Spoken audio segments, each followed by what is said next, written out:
کیا D G حج تعینات ہونے کے لیے سر پر دوپٹہ ہونا ضروری ہے؟ ریما آپ سے آغاز کریں گے ڈسکشن کا۔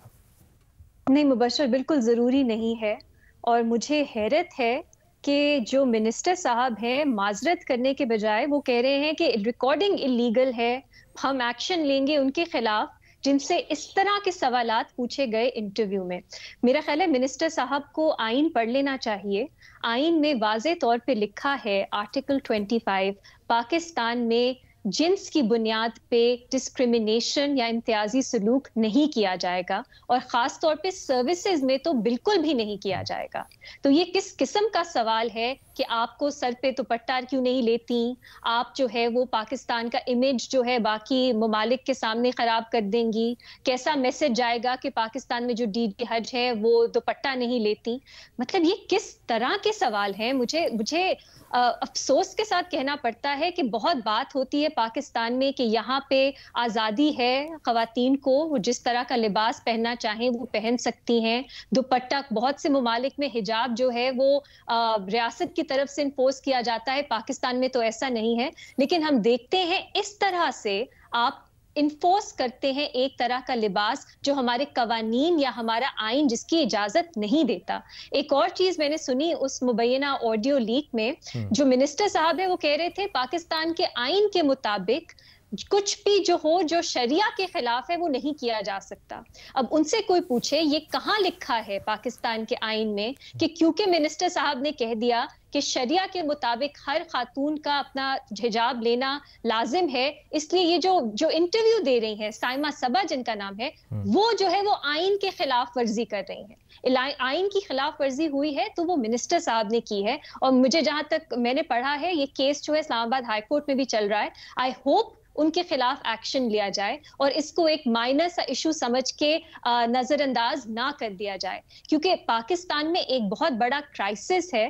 خواتین جو ہیں ان کے خلاف ڈسکریمنیشن ہوتی ہے ورک پلیس میں، خواتین جو ہے ان کو ڈٹر کیا جاتا ہے کہ وہ کام نہ کریں۔ ہمیں اور ضرورت ہے کہ خواتین ورک فورس میں آئیں، اور اس طرح کی بات کر کے اس طرح کے فضول سوالات پوچھ کے آپ انہیں اور ڈٹر کر رہے ہیں، اور یہ آئین کی ڈائریکٹلی آئین کی خلاف ورزی ہے۔ تو مجھے امید ہے اس پہ ایکشن لیا جائے گا، اور جو سوالات ہیں اور لوگ جو ہیں یہ سنیں کہ اس کا کیا سینس کیا بنتی ہے۔ وہ کہہ رہی ہیں کہ اگر ضرورت پڑے تو میں سر کور کر لوں گی، وہ یہاں تک جا رہی ہیں، لیکن ان سے کہا جا رہا ہے لیکن آپ نے ابھی کیوں نہیں کیا، آپ سمجھتی نہیں ہے اہمیت، آپ آئین کی خلاف ورزی کر رہی ہیں۔ بہت ہی یہ شاکنگ چیز ہے، اور یہ صرف پہلی بار نہیں ہے۔ ہم دیکھتے ہیں کہ نجی اداروں میں کس طرح اسی کے کرائیٹیریا جو ہے ڈال دیے جاتے ہیں، اور اس طرح کے بہت سے اور واقعات بھی رپورٹ ہوتے ہیں کہ جو نہ رولز میں ہے، نہ آئین میں ہے، نہ قوانین میں ہے، خواتین پہ وہ ابلیگیشنز ڈال دی جاتی ہیں انہیں یا پابند کرنے کے لیے کہ وہ